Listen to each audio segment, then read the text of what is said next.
salah sendiri. Sudah saya bilang, ini semua cuma soal bersenang-senang. Jangan menumbuhkan apapun ke dalam perasaan.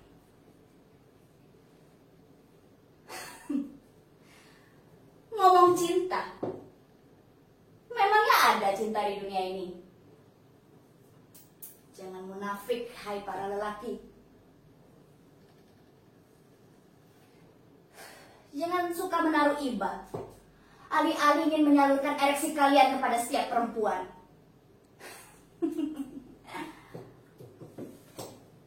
Dikiranya laki-laki lebih hebat dari perempuan.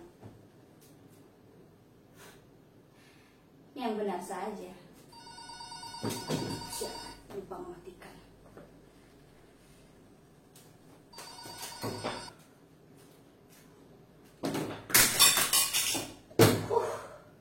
Tidak usah ada komunikasi jika kesepahaman tidak pernah bisa diambil, dan jika perbedaan tidak pernah bisa dihormati.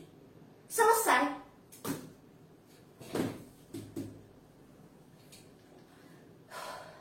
Untuk apa membicarakan hal-hal yang tidak dapat dilihat oleh mata dan diotak-atik oleh otak?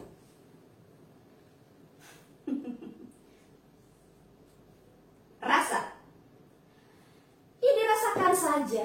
Setelah itu, tidak perlu lagi dirasa-rasakan. Bukankah rasa itu dalam sekejap sudah menjadi masa lalu? Itulah sebabnya. Sejak dulu, saya memilih untuk mengambil jurusan matematika. Membicarakan hal-hal yang tidak kasat mata hanya membuang-buang energi.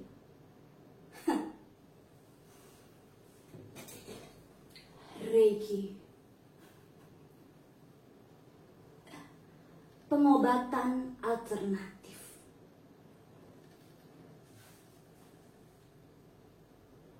Tenaga dalam, omong kosong. Bukankah dunia ini juga dibangun dari benda-benda? Apakah bisa 5 dikali 5 bisa diselesaikan dengan perasaan? Naif banget.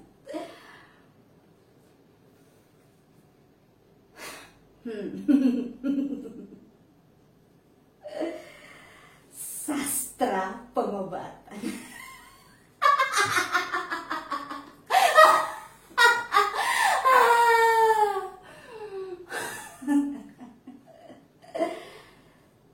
Benar. Sastra itu obat. Penyakit itu keadaan fisik. Di mana kita punya sastra sebagai obat? Kertas yang bertulisan diusap-usap ke koreng.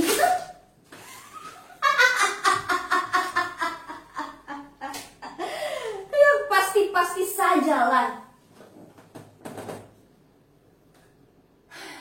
Oke. Persoalan hidup boleh berat, tapi nalar haruslah tetap hidup. Jangan eskapis lah, macam orang-orang frustasi ekonomi, larinya mencari Ratu Adil.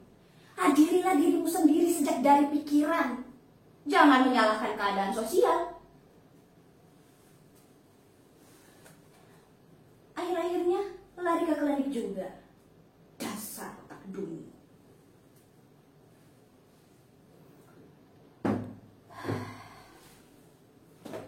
Sudah. Jangan mengajari saya bahwa kemutlakan itu memang ada. Dan saya percaya itu.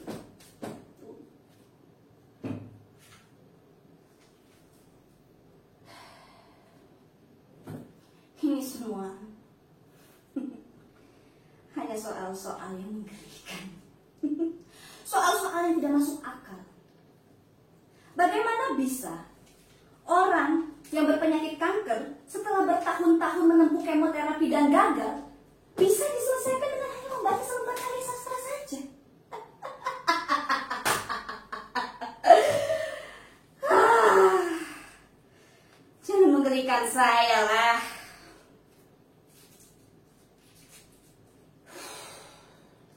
sebenarnya saya tidak ingin menganggap ini sebagai persoalan.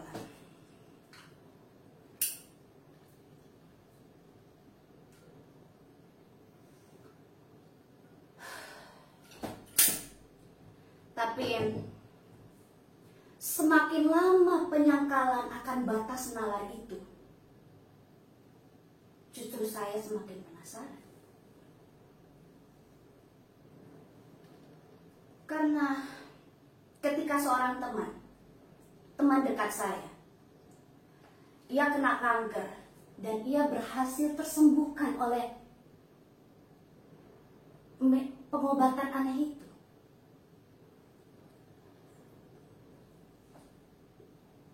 Lagi katanya, bahkan itu dengan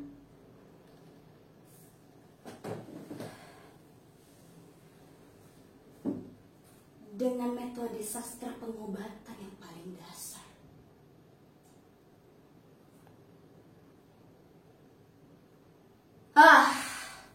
Lama-lama saya bisa gila memikirkan ini semua.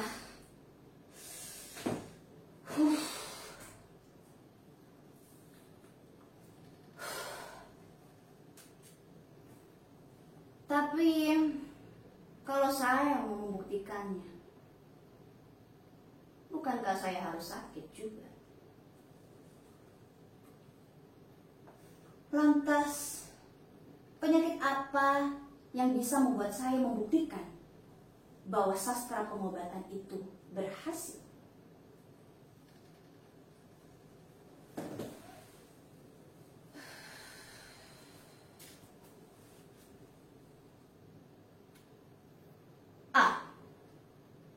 Mungkin ini.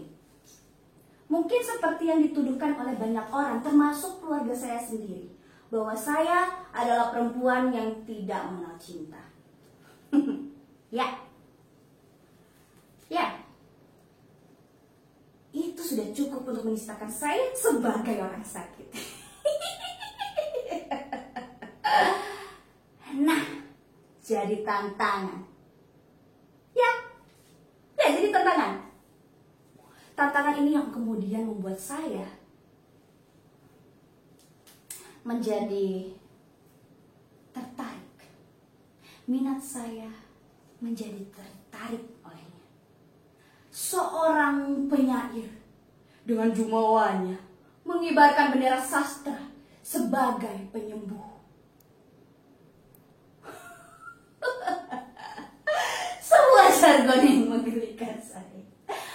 Mungkin penyair itu terinspirasi dari para pendahulunya yang sudah lebih dulu mengibarkan bendera sastra sebagai mantra, bendera sastra sebagai dasar pendidikan karakter manusia, sastra sebagai media pengobatan, sastra sebagai cabang humaniora. Saya tertantang membuktikannya. Dan karena penyair ini dengan sombongnya telah mengibarkan bendera sastra, maka saya memancingnya dengan membuat sayembara. Macam cerita negeri dongeng. Seorang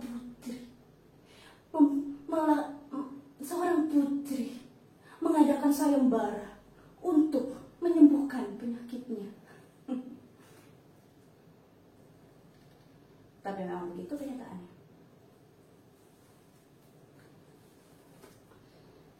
Maka suatu hari saya mengadakan pengumuman yang saya sebarkan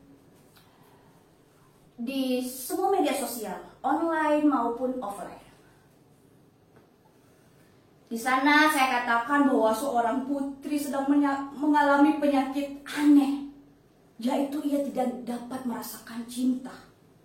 Putri ini membutuhkan dukun, penyembuh, atau apapun yang bisa menyembuhkan penyakitnya. Sebagai imbalan, sang putri bersedia mempersembahkan dirinya sebagai istri yang siap melayani sepenuh hati.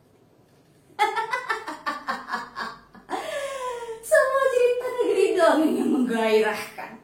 Dengan dahsyatnya, Berita itu menyebar dengan cepat. Dalam 10 menit, 251 orang telah membacanya. Dan seperti yang saya perkirakan, kesatria itu, kesatria. Oke. Kita sebut saja Brahmana penyair.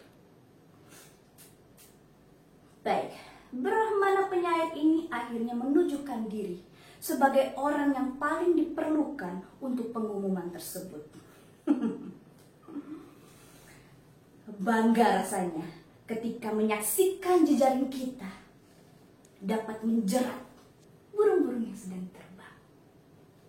Brahmana penyair itu akhirnya menawarkan diri. Ya, walaupun ia tetap tidak berkilah, walaupun ia berkilah dari kesombongannya, dia mengatakan bahwa alasan dia menawarkan diri adalah 2 hal. Pertama, tentunya ingin menolong sang putri. Dan yang kedua, ingin mencarikan jodoh yang terbaik untuk putranya. Berapa rupanya umur Brahmana penyair ini? Setelah saya selidiki di Facebooknya, ternyata dia berusia 70 tahun. Wah, menikah dengan kakek dong, Ugut.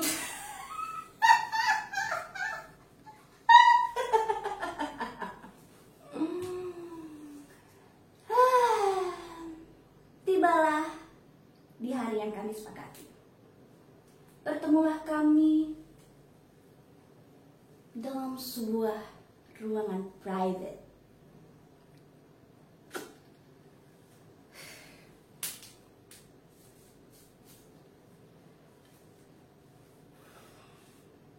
Laki-laki Brahmana penyair itu seorang tua.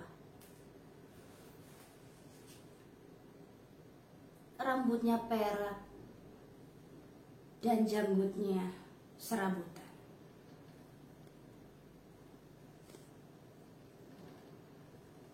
Saya akui, cahaya matanya tidak terkesan 70 tahun.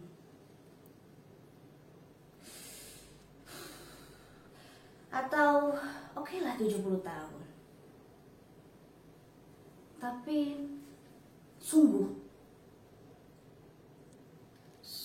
ada sesuatu di sana. Entah dari sorot matanya,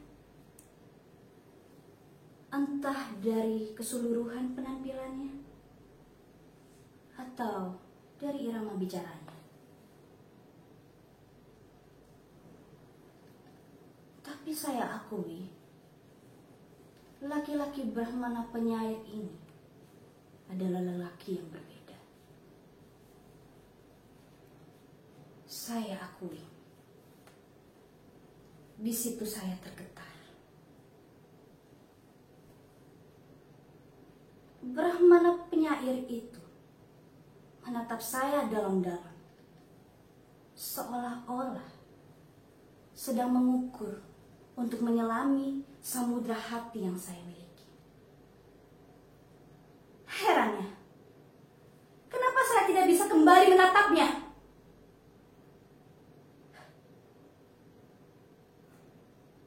Kenapa saya harus menunduk atau alih-alih risih dan membuang muka? Kurang ajar.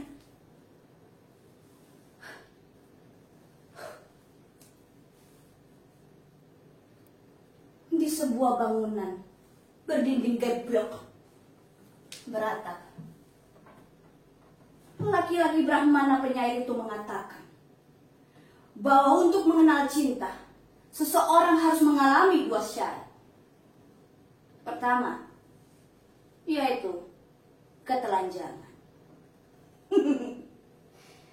Berfilsafat ya.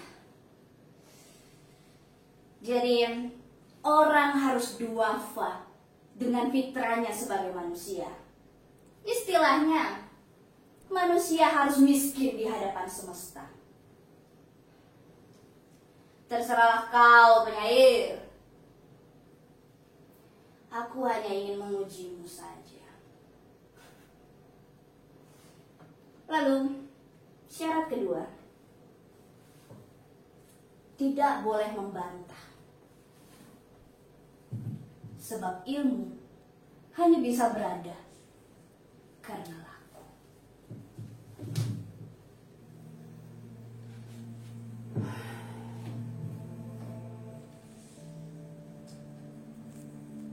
Sastro Jendro Hainingrat Pangurwati adalah ilmu laku. Pengetahuan tidak harus selalu hanya diketahui dan dipahamkan oleh akal. Pengetahuan itu harus ditempuh, bukan sekadar paham dan tahu, melainkan dihayati sebagai laku.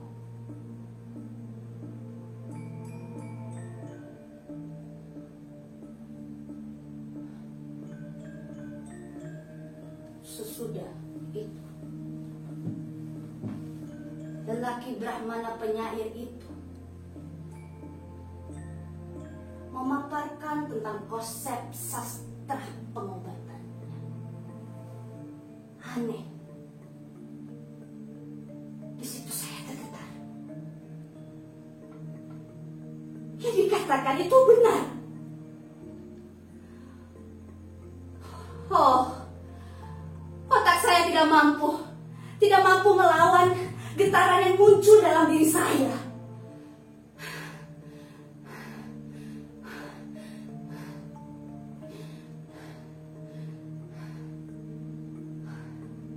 Semakin lama, panjang lebar laki-laki Brahmana penyair itu mengungkapkan konsep sastra pengobatannya itu, semakin saya menyadari bahwa otak saya terbelenggu.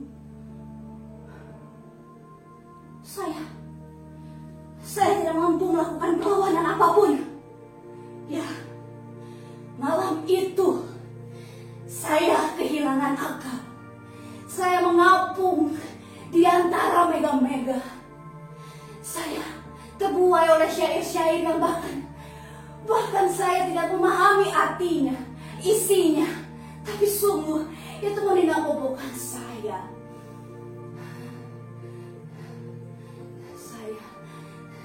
Saya mengapung. Saya melayang. Saya terbang. Demi semesta yang ada, saya mengutuk kehebatan para penyair yang menundukkan kekuatan wanita. Sungguh makhluk laknat mereka. Didongengkan rembulan, kuasa alam, keindahan tak terperi, inci demi inci, intisari tubuh manusia yang dia katakan tak terayana. Saya tidak berkutik.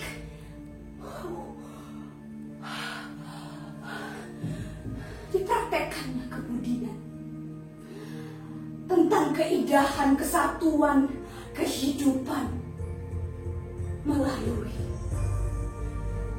Kama Sutra. Matematika, logaritma, aljabar, akal sehat, akal nalar. Kemana kalian pergi? Tahukah kalian bahwa aku Suheisi yang mengunggulkan akal sehat, terkulai, terberdaya di bawah telapak kaki laki-laki Brahmana penyair bernama Visrava. Berdua kami arungi samudra, naik turun gunung.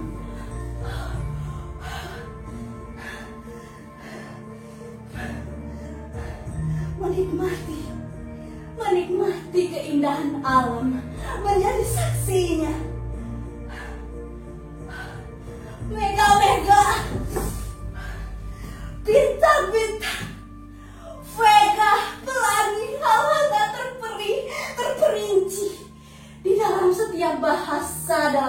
ini.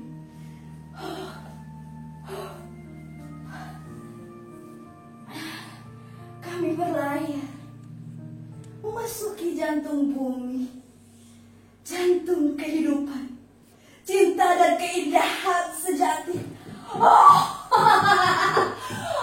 Wow, apakah saat ini Fis Rafa memikirkan Danapati putranya?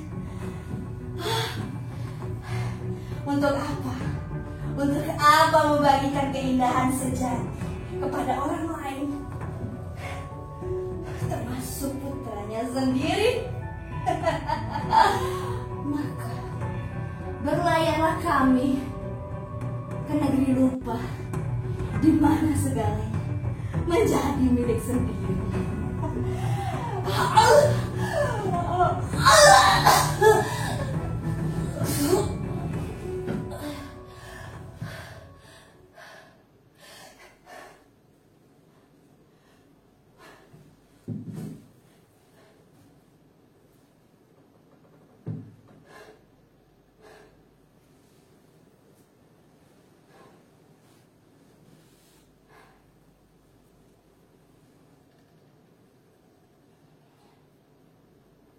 Saudara-saudara, berhentilah sombong seperti saya. Jika tidak ingin dijungkir balikan dengan kenyataan yang selalu tak terduga. Konsep itu bersifat kepala. Hidup tidak bisa diwakilkan oleh satu jurus saja. Setelah terwedarnya peristiwa Sastro Jendro Ayuningrat Pangruat Indiu, saya semakin memahami bahwa manusia bukan nilai itu sendiri.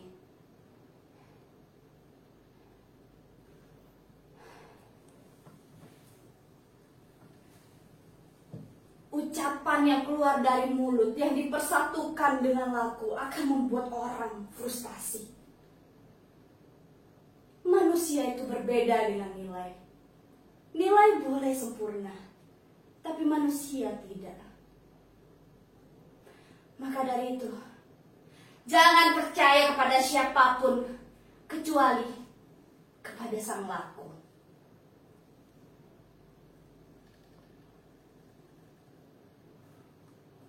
Kesombongan intelektual itu rapuh.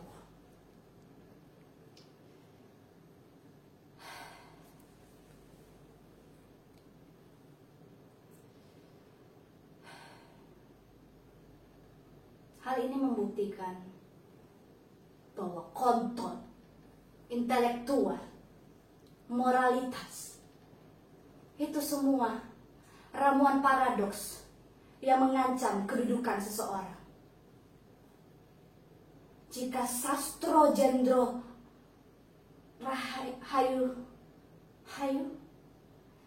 Sastro Jendro Ayuningrat Pangruat Indiu dikelola dengan berbudaya, manusia akan menjadi pemenang untuk dirinya sendiri. Dan ia akan dimuliakan oleh sesamanya.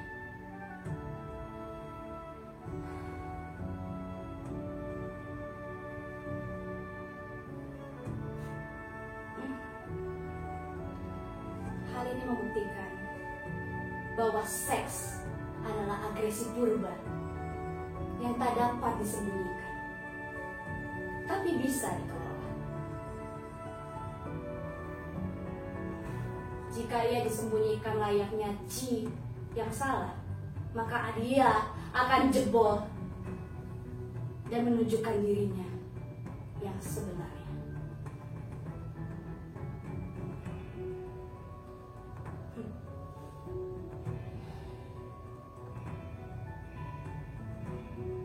Manusia